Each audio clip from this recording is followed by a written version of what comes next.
Türk Silahlı Qüvvələrinə aid içində 20 heyət üzvünün olduğu C-130 tipli hərbi yük təyyarəsinin Gürcüstanın şərqində qəzaya uğraması ilə bağlı ilk rəsmi hesabat açıqlanıb. Gürcüstan Daxili İşlər Nazirliyi ilkin araşdırma nəticələrində təyyarədə partlayış və ya xarici təsir izinə rast gəlinmədiyini bildirib. Qeyd edək ki, noyabrın 11-də Türkiyə Hərbi Hava Qüvvələrinə məxsus C-130 hərbi yük təyyarəsi Gəncə Hava Limanından qalxdıqdan 27 dəqiqə sonra Gürcüstan ərazisində radarlardan itərək qəzaya uğrayıb.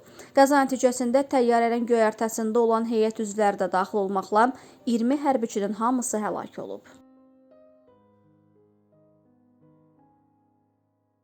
Türkiyənin Bank Tənzimləməsi və Nəzarəti Agentliyi gecə saatlarında kredit kartlarından nağd pul çıxarılmasına məhdudiyyətlər tətbiq edib. Buna səbəb bank sistemlərinə edilən kiberhücumların və dələduzluq hallarının artması olub.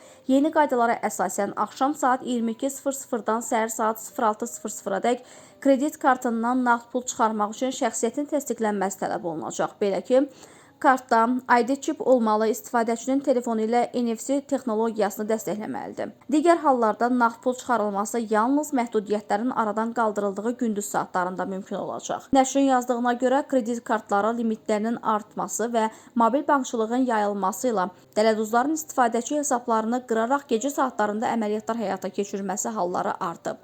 Yeni tədbirin bu cür halların qarşısını alacağı gözlənilir.